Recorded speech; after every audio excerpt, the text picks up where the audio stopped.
অনেকেই বলছেন যে তার বয়স এত বয়স, ওনার মেয়েটার বয়স ছোট ভাই শাওন যখন দাদার সাথে যায় লুটুপুটু খেলে তখন বয়স হয় না? শাওনের বয়স তো ছোটো। শাওনের দাদার চাইতে শাওনের বয়স হুমায়ুন আহমেদ কাকার চাইতে তার বয়স ছোটো ছিল না? তো দাদার সাথে সে খেলে নাই, আগাম কুগাম করে নাই, মুনাসপল্লি টুলি বিভিন্ন জায়গায় খেলা টেলা তো আগেই করছে, করে তারপরে যা বিয়ে করছে। তো এগুলো সমস্যা হয়নি, জামাত ইসলাম উনি করছে এই জন্য সমস্যা হয়েছে। এই ব্যভিচারের সাথে, এই জেনার সাথে জড়িত এই এমপির মৃত্যুদণ্ড কার্যকর করা হবে। কাজী নজরুল ইসলামকে বহিষ্কার করা হয়েছে, ভেরি গুড। কিন্তু যারা ভিডিও ধারণ করেছে তাদেরকে গ্রেপ্তার করুন এখন। রাষ্ট্র যদি ন্যায় বিচার চায়, ন্যায় বিচার করতে চায়, বিএনপির লোকজন তো বড় বড় লেকচার দিলেন, আন্দোলনও করেছেন, থুতু মিছিল, ঝাড়ু মিছিলও করেছেন সাতক্ষীরার সামনে করে, ঠিক আছে। এখন এই ভিডিও ধারণকারীদের গ্রেপ্তার করান, নাগরিক অধিকার সিভিক সেন্স প্রতিষ্ঠা করেন, মানুষের একটা নারীর জীবন নিরাপত্তা নিশ্চিত করেন। অন্যায় আর জামাত ইসলামী একসাথে চলতে পারে না। এর মানে আমি এটা বলছি না যে আমাদের কোনো ভুল হয় না, আমরা কোনো অন্যায় করি না, তা আমি বলবো না। আমরা মানুষ, আমাদের ভুল অবশ্যই হয়। সেই ভুল আপনি ধরিয়ে দেন, আমরা কথা দিচ্ছি এটা সংশোধন করবো ইনশাআল্লাহ। ভারতে ছাত্রদের আন্দোলনে সংহতি প্রকাশের জন্য রাহুল গান্ধী এবং প্রিয়াঙ্কা গান্ধীকে দিল্লির পুলিশ গ্রেফতার করেছে ঠিক এই মুহূর্তে। ঠিক এটা জুলাইয়ের পুনরাবৃত্তি। ঠিক জুলাইয়ে যেভাবে হাসিনা সরকার পুলিশকে নির্দেশনা দিত গুলি করার জন্য, ঠিক একইভাবে দিল্লিতে শিক্ষার্থীদের আন্দোলনে পুলিশকে দিয়ে আবার গুলি করানো হচ্ছে। প্রধানমন্ত্রীর আশপাশে এখন সব গাধা গর্ধব ভর করা শুরু করে দিয়েছে। ইতিমধ্যেই তার নিজস্ব যারা উপদেষ্টা পরিষদ রয়েছেন, এই উপদেষ্টা পরিষদের সদস্য, তার কাছে আবার সচিব, এ জাতীয় পদ পদবি পর্যন্ত সেই গাধা গর্ধবরা ভাগিয়ে নিতে সক্ষম হয়েছে। অথচ প্রধানমন্ত্রীর নিজের হুঁশ নেই এই মানুষগুলোর চরিত্র, এই মানুষগুলোর বাস্তবতা, এই মানুষগুলোর রাজনৈতিক দর্শন। তারা যখন যাকে ইচ্ছে ধ্বংস করে দিতে পারে, যখন যাকে ইচ্ছে মাথায় তুলে নাচতে পারে। এই ধরনের ক্যারেক্টার পিপলদেরকে নিয়ে আজকের পথ চলছে আমাদের মাননীয় প্রধানমন্ত্রী জনাব তারেক রহমান।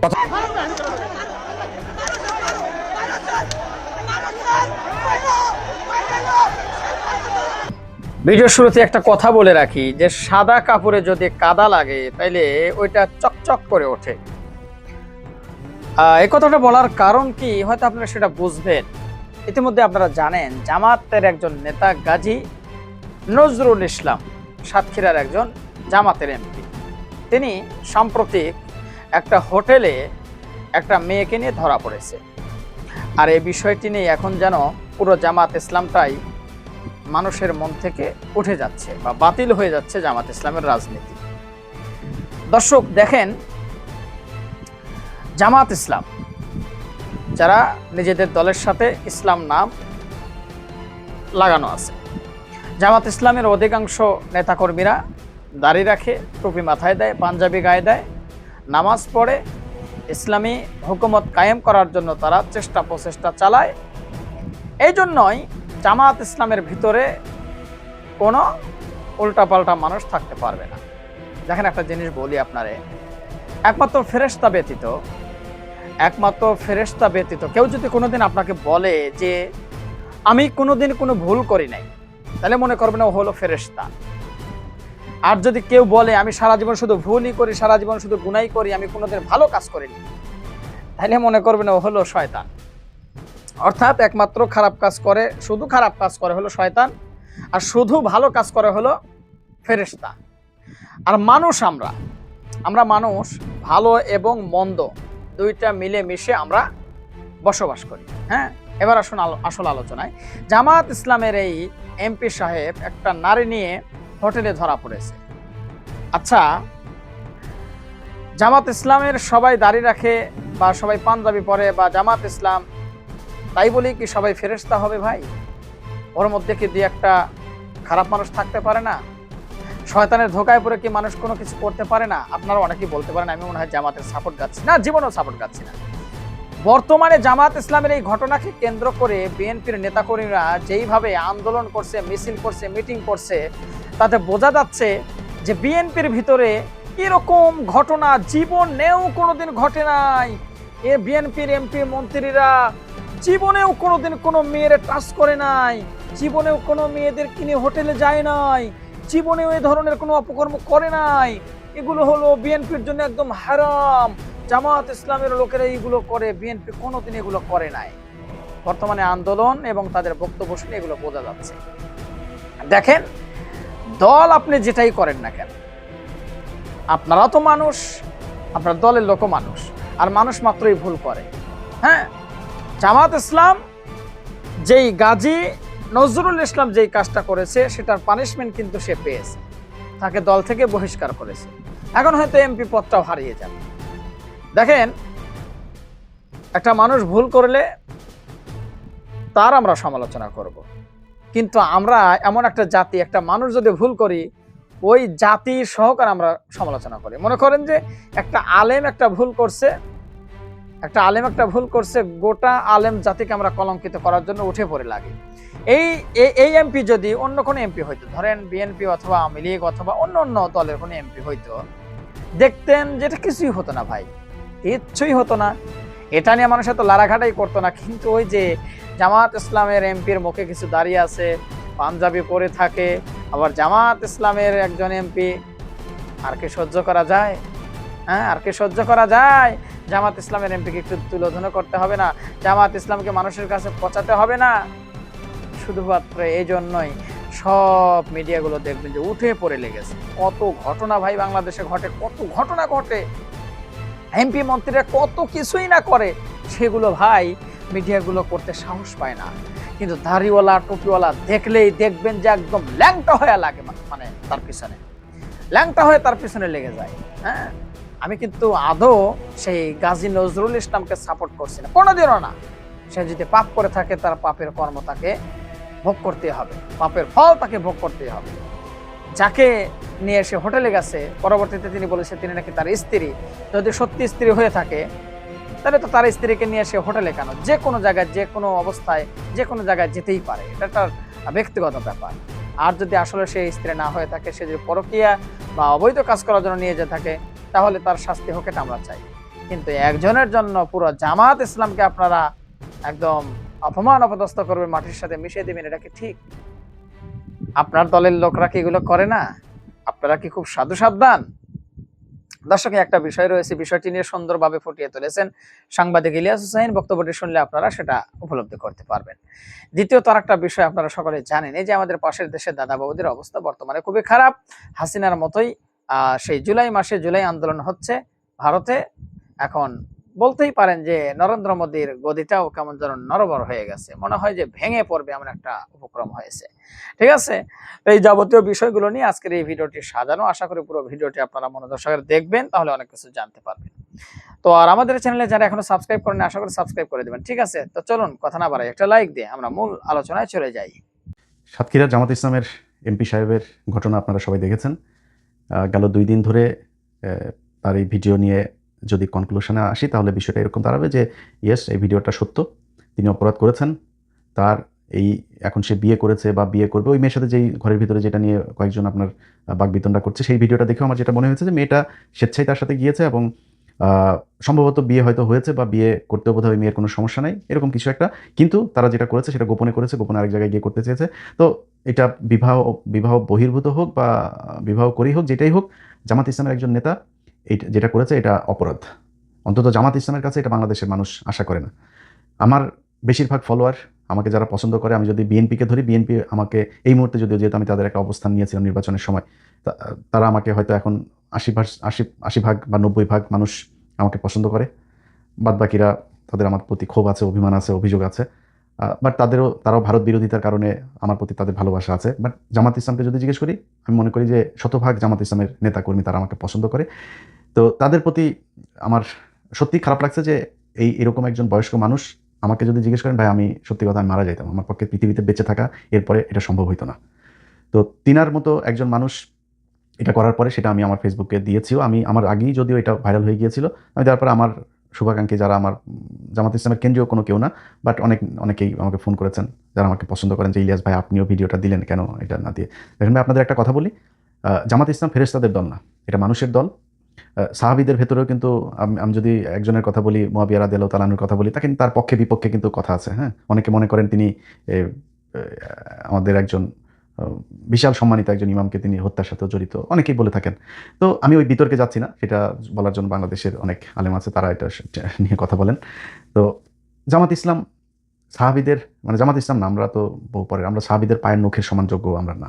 তো তারা যদি ভুল করতে পারেন, তাহলে আমরা এটা জামাত ইসলামের মতো একটা সংগঠন বা আমাদের মতো সাধারণ মানুষ আমরা ভুল করতেই পারি, এটা খুবই স্বাভাবিক একটা ব্যাপার। আমি মনে করি ভাই, আপনাদের এই দায় ঘাড়ের মধ্যে না নিয়ে আপনি তাকে পানিশমেন্ট দেন। আপনাদের এইটা এইভাবে বলা উচিত যে জামাত ইসলাম একটা মানুষের দল, আমরা মানুষ মাত্রই ভুল হইতে পারে, সো আমরা তাকে পানিশমেন্ট দিয়েছি, দল থেকে পদত্যাগ বহিষ্কার করেছি, ব্যাস শেষ এই পর্যন্তই। এরপরে সে বিষয়টা নিয়ে যেহেতু বাংলাদেশ শরিয়া আইন হইলে তো তাকে হত্যাই করা হইতো, আমি মনে করি এখন সে তার বিষয়টা আল্লাহর সাথে ডিল করুক, আল্লাহ যদি তাকে ক্ষমা করেন বা তিনি যদি আসলে বিয়ে করে থাকেন তাহলে তাকে বিয়ে করে ঘরে নিয়ে যাক। অনেকেই বলছেন যে তার বয়স এত বয়স, ওনার মেয়েটার বয়স ছোট ভাই শাওন যখন দাদার সাথে যায় লুটুপুটু খেলে তখন বয়স হয় না, শাওনের বয়স তো ছোটো, শাওনের দাদার চাইতে শাওনের বয়স হুমায়ুন আহমেদ কাকার চাইতে তার বয়স ছোটো ছিল না, তো দাদার সাথে সে খেলে নাই, আগাম কুগাম করে নাই, মুনাসপল্লি টুলি বিভিন্ন জায়গায় খেলা টেলা তো আগেই করছে, করে তারপরে যা বিয়ে করছে, তো এগুলোতে সমস্যা হয়নি, জামাত ইসলাম উনি করছে এই জন্য সমস্যা হয়েছে। এখন জামাত ইসলামের ভাইদেরকে বলবো, জামাত ইসলামের নীতি নির্ধারণী পর্যায়ে যারা আছে তাদেরকে বলবো যে ভাই ওনার পানিশমেন্ট দেন, ওনার দল থেকে বহিষ্কার করে তারপরে আপনি কলঙ্কমুক্ত হন।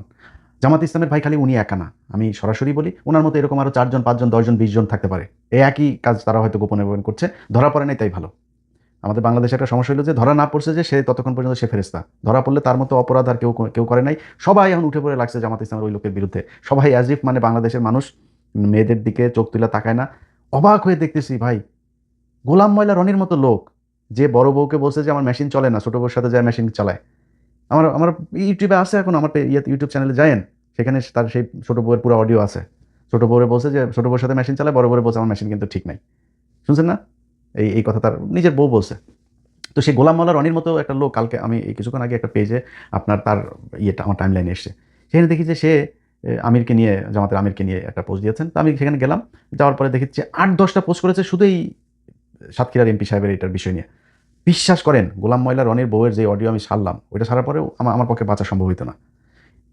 সেই ব্যক্তি এরকম কোনো ঘটনা যদি আমার আসতো, যদি বেঁচেও থাকতাম, আমি 4-5 দিন সোশ্যাল মিডিয়াতে আসতাম না। ও এই লোকের নিয়ে এগুলো বলে, লুচ্চা তুই যে আকাম কুকাম করছিস, বড় বড় মেশিন চলে না বলে আরেক বেটির গোপনে বিয়ে করে তারপরে আরেক জায়গায় গিয়ে থাকিস, তুই কেমন এটা নিয়ে আলোচনা করতে আসিস, এও কথা বলে। এখন অন্যান্য রাজনৈতিক দলের কথা যদি বলি ভাই, নাম ধরে বললাম না, কিন্তু সবার পাশার নিচেই না গু আছে, একটু হাত দিয়ে দেখেন বহু জায়গা থেকে। আপনাদের এই যে বিএনপির মহাসচিব মহোদয় আছে না, মহাসচিব মহোদয় নিয়ে আপনারা তো আলাপ টালাপ করেন না, আপনাদের মহাসচিব মহোদয় আপনাদের দলের কেন্দ্রীয় এক নেতা, যেই নেতা কোভিডের পরপর মারা গিয়েছে, তার বউয়ের সাথে লুটোপুটু করেছেন। শুধু তিনি একা না, দলের আরও 3-4 জন বহু বড় বড় মন্ত্রী তিনারা এখন তার সে বউর সাথে লুটোপুটু করেছেন। তো আমি মাঝখানে একটা দিতে চেয়েছিলাম না, কয়েক সেকেন্ডের একটা প্রোমো দিলাম না, টেলর দিলাম, আপনার একটা পর্ব আসছে আগামীকাল, ওইটা দেওয়ার পরে কাপড় চোপড় নষ্ট হয়ে গেছিলো বেশ কয়েকজনের, বিশাল বড় এক জায়গা থেকে ফোন করে তখন বললো যে ভাই নতুন একটা সরকার আসছে, আপনি এই মুহূর্তে এটা দিলে, তো দেই নেই, চেপে গেছে। কারণ বিএনপির সাথে তো আর আওয়ামী লীগের মতো অবস্থায় আমরাও যাইতে চাই না, বিএনপির সাথে তাল মিলায় চলে যেতে চাই যতক্ষণ পর্যন্ত তারা ভারতের সাথে আওয়ামী লীগের মতো নিজের পিছনে পশ্চাৎ দেশ ভাড়া না দিয়ে দেয়। তাদের সাথে রাজনৈতিক একটাই থাকবে, আমি তো সরাসরি দাঁড়িপাল্লার ভোট চেয়েছি, আমি এখন আমার পত্র দিবে বিএনপি, আমার কোনো সুযোগ সুবিধা দিবে, এই জন্য আমি ওই লেভেলের ছোট লোক জীবনে হয়েও নাই, আল্লাহ যেন মৃত্যু পর্যন্ত না করে। সামনের বার নির্বাচন যদি আসে, সামনের নির্বাচনে আমি হয়তো দাঁড়িপাল্লার ভোটই যাবো, যদি এই যদি এই অবস্থায় থাকে। আপনি যত কিছু দিয়েই বুঝান, যত আপনি বিএনপি করলে বিএনপির প্রতি আপনার ভালোবাসা থাকবে, বিএনপির প্রতি আপনার আবেগ থাকবে, সব ঠিক আছে ভাই, কিন্তু আপনি একটা এলাকায় যদি জামাতের আর বিএনপির লোকের ভাগাভাগি করেন, ওই আপনি ভালো মানুষ খুঁজতে গেলে আপনাকে যদি শতভাগ সৎ এরকম কোনো মানুষ খুঁজেন, সেই পার্সেন্টেজটা বিএনপিতেও আসে, বা জামাতে সেটা সংখ্যা বেশি। এটা আমি মনে করি, আপনার কাছে এটার ভিন্ন কোনো মতামত থাকলে সেটা আপনার ব্যাপার, কিন্তু আমি মনে করি এটা। এখন সেই বিএনপির লোকজনও কিন্তু এটা নিয়ে ব্যাপক কোলাহল চলছে, তাদের ভেতরে খুব উত্তেজনা চলছে, তো করেন, সমস্যা নাই, যিনি এটা করেছেন তার এই পানিশমেন্টটুকু তার প্রাপ্য, এবং সেটা সে সোশ্যাল মিডিয়াতে পাচ্ছে। আমার মনে হয় তার পরিবারের মানুষজন এখন খুব খারাপ একটা অবস্থার ভেতরে আছে, যেহেতু জামাত ইসলাম করে ওই পরিবার বা যে এমপি সাহেব নিজেও হয়তো আমাকে খুবই পছন্দ করেন, তারপরেও তার বিরুদ্ধে আমি কথা বলছি, কিছু করার নেই, কারণ খারাপ যেটা সেটা আপনাকে বলতে হবে। জামায়াত ইসলামী যেদিন কিনা মানে এই রাস্তায় যাইতে থাকবে, তাদেরকেও আমরা ভারত বিরোধী বলতে বাংলাদেশে একদম শতভাগ যদি চিন্তা করি, সেটা জামাত ইসলাম। সেই দলের নেতা যদি ধরেন এটা ধরা না পড়তো, তাকে ভারতীয় এক ট্র্যাপের মধ্যে সে পড়তো, তাকে যদি ভারত করতো, বাংলাদেশে বহু রাজনৈতিক নেতা, বহু সেনা কর্মকর্তা, বহু পুলিশের কর্মকর্তা, আমলা, অনেককে ভারত এইভাবে ট্র্যাপ দিয়ে তারপরে এই যে 15 বছর যেটা করেছে, এটা করেছে তারা সারা জীবন। সো এখন ওনাকেও তো এটা করতে পারতো। সো জামাত ইসলামে যদি নাকি এরকম 5-7টাকে তারা দলে নিতে পারে, আপনি বুঝতে পারেন যে এই দেশের নিরাপত্তা কোথায় যাবে। তো এখান থেকে আমাদেরকে হিসাব করে তারপরে চলতে হবে। কিন্তু জামাত ইসলামের বিরুদ্ধে যেরকম বলছি, আমি কিন্তু এটা আমার পেজে দিয়েছি, আগেই বলছি, তো আমার বলতে পারবো না যে আমি পার্সিয়ালিটি করেছি। আবার এটাও মনে করেন না যে আমাদের হাতে বোধহয় আর অন্য কারোর কোনো কিছু নাই। আপনাদের নিজেদের দলের লোকই সবচাইতে বেশিটা বিএনপি করে, বিএনপি নিজেদের দলের লোকই নিজেরা পাঠায়, নাম আর বললাম না। তো আপনাদের এগুলি দেখাই না তো, আমরা আওয়ামী লীগের সময় যারে পাইছি তারই ন্যাংটা করে দিচ্ছি। এই যে হারুন থেকে শুরু করে জাহাঙ্গীর কবির, নানক টানক সব কিন্তু আমার হাত দিয়ে গিয়েছে। আমরা এখন করি না, কেন করি না? আপনার কি মনে হয় যে আমাদের কাছে আসে না কিছু? আসে, কিন্তু করি না, কারণ আপনাদের সাথে তো আমাদের সেই বিরোধ তৈরি হয় নাই। কারণ আপনি যখন দেখবো আপনি দেশের বিরুদ্ধে অবস্থান নিয়েছেন, ভারতের পক্ষে কাজ করবেন, ওই দিন দেখবেন ইলিয়াসের কাছে কার কারটা আছে। আপনি ফেসবুক বন্ধ করে দেবেন, ইউটিউব বন্ধ করে টিকটকে যায় ছাড়বো, টেলিগ্রামে ছাড়বো, হোয়াটসঅ্যাপে ছাড়বো, কয় দিকে আটকাবেন আপনি? আর এই জিনিস ছাড়ার পরে আপনি কই ছাড়ছেন ওইটা ম্যাটার করে না, ফেসবুকে না ইউটিউবে ছাড়ছেন ম্যাটার, যে কোনো এক জায়গায় খালি দিয়া দিবেন, ওইটা সারা দেশে দেখবেন ছড়াই গেছে। আপনি আমার পেজ বন্ধ করে লাভ নেই। তো আমরা সেই জায়গায় যাইতে চাই না, বিএনপির সাথে সেই সম্পর্ক আশা করি হবেও না। যা যা হচ্ছে এখন পর্যন্ত, চীন সফর পর থেকে যা যা ঘটছে সোফার এখন পর্যন্ত আলহামদুলিল্লাহ গুড। আমরা যদি দেখি বাংলাদেশের বর্তমান সরকার আবার ভারতের সাথে গিয়েছে, তখন তো আমাদের ভাই আপনাদের বিরুদ্ধে যাইতে হবে। সিদ্ধান্ত আপনাদের, আপনারা যেরকম করে আমার পদ দেওয়ার দরকার নেই, আমার আপনার সুবিধা দেওয়ারও দরকার নেই। আমার জীবনে ভাই মানে হাজার হাজার কোটি শত শত কোটি টাকার মালিক হওয়ার ইচ্ছাই নেই। আপনি আমার করবেন কেমন? আমি চলাফেরা চলতে পারি, আমার যা খাইতে মনে চায়, ঘুরতে মনে চায়, যেটা কিনতে মনে চায়, আলহামদুলিল্লাহ আমি একটু চললেই হয়েছে। আল্লাহর কাছে খালি বলি যে আল্লাহ আমার চলায় নিয়ে যাও, আটকায় দিও না কোনো জায়গায় গিয়ে, যেন কারোর কাছে হাত না পাততে হয়। এর বাইরে কোনো কিছু না। আপনার কাছে আমি কিছু চাই না, জাস্ট ভারত থেকে দূরে থাকতে হবে আপনাকে, এর বাইরে কোনো কিছু নেই। এখন এই বিএনপি এবং অন্যান্য আওয়ামী লীগ সহ তারপরে সাধারণ মানুষ যারা যারা এগুলো করছে, এটা তো ভাই ট্রল এটা করবে, এটা কোনো ব্যাপার না। বিএনপির আজকে একটা কেউ কিছু পাইলে জামাত ইসলামের লোকজনও, শিবিরের পোলাপানো তারাও এইভাবে ট্রল করবে, এটা খুব স্বাভাবিক। কিন্তু একটা বিষয়ে আমার মাথায় আসে না, সেটা হলো বাংলাদেশের প্রতিটা গণমাধ্যম, অলমোস্ট প্রতিটা গণমাধ্যম এটা নিয়ে নিউজ করেছে। এটা কি বাংলাদেশের মেইন স্ট্রিম গণমাধ্যমে নিউজ করার ব্যাপার? এটা কি হয় বাংলাদেশে? সবসময় এরকম হয়? আপনারা কি মানে আমি ধরেন আওয়ামী লীগের সময় হারুনের টুনটুনি দেখানো হয়েছিল না? হারুনের টুনটুনি যখন দেখালাম আপনারা সোশ্যাল মিডিয়াতে নিউজ করছিলেন। জাহাঙ্গীর কবির নানকেরটা বের করার সময় নিউজ করছিলেন আপনারা সোশ্যাল মিডিয়াতে। পরিমণি যখন কিনা ওই যে সাকলা ইন্ডিয়া নিয়ে করলো, তখন আমি ভিডিও ছাড়লাম, তখন আপনারা নিউজ করছেন কি ইলিয়াসের হাতে কিভাবে গেল এই ভিডিও। আপনারা কিন্তু ওইটা নিয়ে নিউজ করেন নাই, আমার এইভাবে কি। কিন্তু এখন জামাত ইসলামের একজন এমপির বিরুদ্ধে এটা হওয়ার পরে প্রতিটা নিউজ, প্রতিটা গণমাধ্যম অলমোস্ট শুধু নিউজ করেই নাই, ফলো আপ নিউজও 4টা 5টা 10টা 15টা পর্যন্ত ফলো আপ নিউজ করছে, এরকম গণমাধ্যম আমাদের দেশে আছে। তো আপনারা না ব্যক্তিগত আক্রমণ থেকে নাকি আপনারা বেঁচে থাকেন, এগুলো নাকি ব্যক্তিগত বিষয়। তো ব্যক্তিগত আক্রমণ করে না, ব্যক্তিগত আক্রমণ জামাত করলেই তখন খালি ব্যক্তিগত আক্রমণ করা যায় নাকি, অন্যদের বেলায় আর করা যায় না? জামাত ইসলামের নেতাদেরকে মিথ্যা আপনার বানায় বলছেন যে তারা নাকি এই মতিউর রহমান নিজামী হরিণ এনেছে, মেয়ে নিয়ে তারপরে পাকিস্তান ক্যাম্পে নিয়ে দিয়ে আসতো। তো আপনি তারা এই যে মিথ্যা কথাটা বললেন, মিথ্যা কথা বলে লোকটার ফাঁসি দেওয়ালেন, এগুলো আপনাদের নিউজ পত্রিকা টেলিভিশন আপনারা এগুলো প্রচার করেছেন, আপনারা এগুলো অনুসন্ধান দেখায় তারপরে মিথ্যা ইতিহাস বানায় তারপরে তাদেরকে ফাঁসি দেওয়া হয়েছে। তখন ব্যক্তিগত আক্রমণ ছিল না। অতএব আমরা লেভেলটা মানে এই একদম লেভেলই দেখতে চাই, ফিল্ডটাকে লেভেল দেখতে চাই, যাতে দুই দল সমানভাবে খেলতে পারে। আপনি রেফারির ভূমিকায় যখন থাকবেন গণমাধ্যম, আপনাকে কিন্তু নিরপেক্ষ থাকতে হবে। কিন্তু এই জায়গাগুলোতে আমরা নিরপেক্ষ দেখি না। একজন হুজুর, একটা মাদ্রাসার হুজুর, মাদ্রাসার একটা ছেলেকে তারপর বলৎকার করলো, সেটা নিয়ে মাদ্রাসার ছেলে বলৎকার করেছেন, কিন্তু হিন্দুদের মন্দিরে যখন কিনা করে তখন কিন্তু আর লেখে না পুরোহিত, তারপর করছে না, নিউজই হয় না। যেই গণমাধ্যম আজকে এটা নিয়ে নিউজ করে, এই গণমাধ্যমের বহু গণমাধ্যম হলো এই যে আনিস আলমগীরও কিন্তু ব্যাপক অ্যাক্টিভিটি না। আনিস আলমগীরের তার ওইখানে রিপোর্টার, সে কিন্তু আপনার এই মানে দেয় আপনার ছেলেদের সাথে খেলা করে এটাকে অনেকেই জানেন না। জেলখানাতে গিয়া কিন্তু সে খুব ভালো ছিল, সব ছেলেদের পাইছে ওইখানে, হ্যাঁ ওখানে গিয়া লাগালাগি করছে, ভালো লাগছে তার কাছে আমার ধারণা। তার অফিস থেকে, তার সব শেষ কর্মস্থল থেকে তার চাকরি গিয়েছিল এই ছেলের কমপ্লেনে। তো কিন্তু তো ও গে হলে আমার কোনো সমস্যা নেই, ও গে হোক নাহলে যার পোংমারা নিতে মন চায় পোংমারা নিয়ে, আমার কি আপনার কোনো সমস্যা আছে, এ করুক, কোনো সমস্যা নেই। কিন্তু এরা এই যে জামাত ইসলামের এর ব্যাপারে ব্যাপক আলোচনা, এমন কোনো গণমাধ্যম আছে, এমন কোনো গণমাধ্যম যেখানে নিজেদের ভিতরে নিজেরা লাগালাগি করে নাই? আমি ওই মাঠ থেকে আসি নাই, আমরা ওই মাঠে দেখে আসি নাই কি হয় ওইখানে, আমার তো নিজের চোখে দেখে আসছে এগুলো। সো আপনারা যে এই একজন আরেকটা মেয়ের সাথে, ধরেন জামাত ইসলামের আমির এই এমপি সাহেব এক মেয়েরই করছে, আচ্ছা এটা কি বাংলাদেশের আইনে নিষিদ্ধ একটা মেয়ের সাথে করে? এটা তো আপনারা শরিয়া আইন চান না, তো শরিয়া আইন চান না, শরিয়া আইন অনুযায়ী হলে তার বিচার হবে। একটা মেয়ে যদি স্বেচ্ছায় আরেকটা পুরুষের সাথে বাংলাদেশে শুইতে চায়, এটা তো বাংলাদেশের আইন আপনাকে অ্যালাউ করছে, আপনি সমস্যা নাই তো। আরেকজন ওইখানে ধরে নিয়ে বলছে পুলিশের কাছে, মেয়ে তোমার বলছে পুলিশের কাছে নিয়ে যাইতে, এটা কি কোনো আইন? কিন্তু এখন যে পরিস্থিতি তৈরি করা হয়েছে, মনে হয়েছে এটা বিশাল বড় অপরাধ। এই একই অপরাধ যখন গণমাধ্যমের কর্মীরা করেন, বাংলাদেশের এমন কোনো জায়গা আছে রে ভাই, পুলিশ বলেন, আর্মি বলেন, আর্মির ভিতরে এরকম শুনেছি যে বউ পাল্টায়, জানেন? এটাই বাংলাদেশে ঘটেছে, এই বাংলাদেশে। এবং আপনারা না যায় না, আন্দাজে বলছি না, খুব কনফার্ম হয়ে তারপরে বলছি। তো এই হচ্ছে ঘটনা। আমরা গণমাধ্যমের কাছে এই যে এবার যেটা দেখলাম, সামনে যদি আবার কারোর বেডটির হয়, গণমাধ্যম যেন আবার সেটা নিয়ে নিউজ করে, আমরা দেখবো না, তখন বুঝবো না যে আসলে ঘটনাটা কি।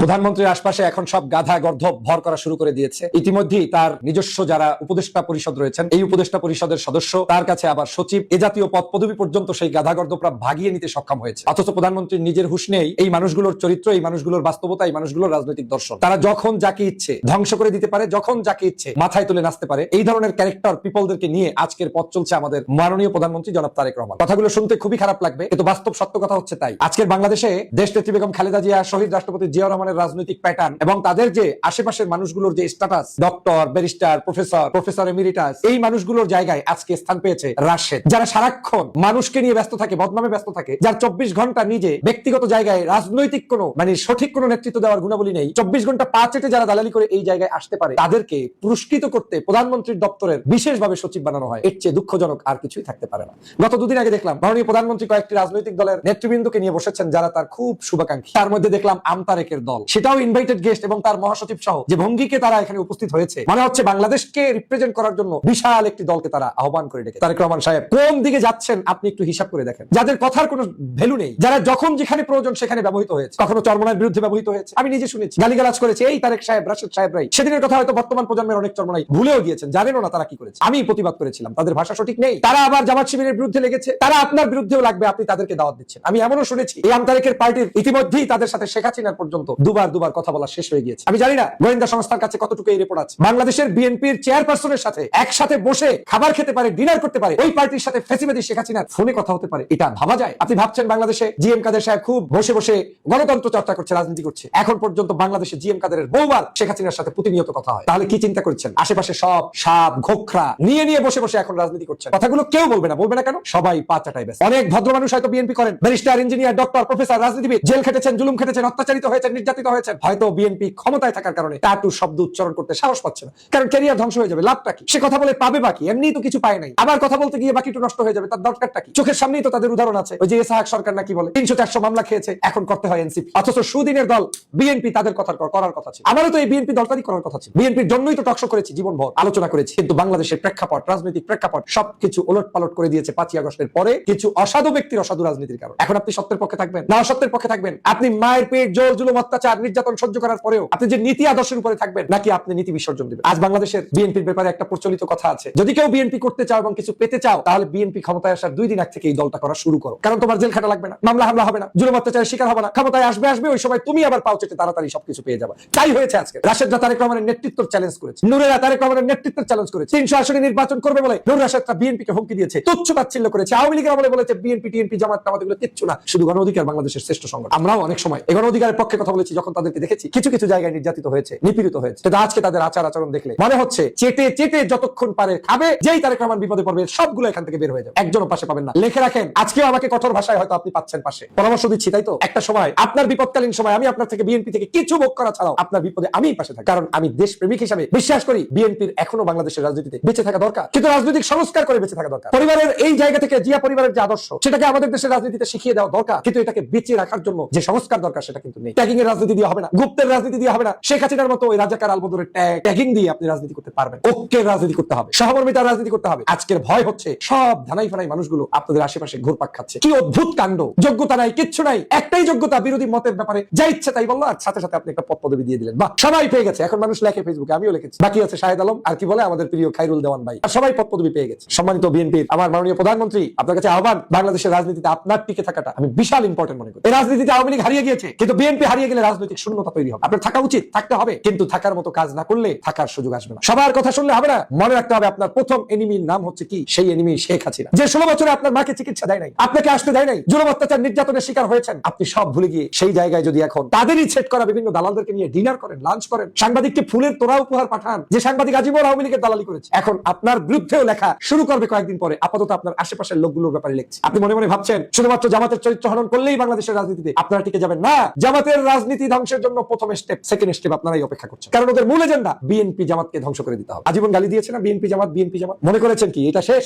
না, এটা এখনো শেষ হয়নি, হবে না। আপনি যতই জামাতকে দূরে রেখে রাজনীতি করতে চান, জামাতের আদর্শের বাইরে আপনার যতই বেশি মানুষদেরকে ইনফ্লুয়েন্স করতে চান, কোনো লাভ নেই। এন্ড অফ দ্য ডেতে আপনার কমন শত্রু যে জামাতেরও কমন শত্রু তারাই। অতএব প্রিয় মাননীয় প্রধানমন্ত্রী, আশেপাশের এই দুষ্ট মানুষগুলোকে ছাড়া কি রাজনীতির কোনো পথ নেই? বাংলাদেশের মানুষের জন্য কি নতুন বাংলাদেশের স্বপ্ন দেখার কোনো পথ নেই? কেন আজকের বাংলাদেশের প্রত্যেকটি গ্রাম অঞ্চলে ইতিমধ্যেই মানুষ বলা শুরু করেছে যে বিএনপি সংস্কার চায় না, বিএনপি সংস্কারের দল না? কেন আপনাদের বিবেক জাগ্রত হয় না যে জুলাই বিপ্লব, গণভোট, সনদ এগুলো বাস্তবায়ন করা ছাড়া নতুন রাজনীতি টিকবে না? আপনারা সেটা করছেন না। বিরোধী দল এখন আন্দোলন করছে, সংগ্রাম করছে। আমি ধন্যবাদ জানাই ডক্টর শফিকুর রহমানের মতো একজন সিংহ পুরুষকে, যিনি সব বাদ দিয়ে সামনের দিকে এগিয়ে যাচ্ছে আর বলছেন সংস্কার ইস্যুতে কোনো ছাড় নেই। সংবিধান সংস্কার করতে হবে, রাষ্ট্র সংস্কার করতে হবে, আমাদের উচ্চ কক্ষ নিম্ন কক্ষ থাকতে হবে, বিচার বিভাগ স্বাধীন থাকতে হবে, আমাদের গুম কমিশন থেকে শুরু করে সকল কমিশনগুলোকে সাজাতে হবে।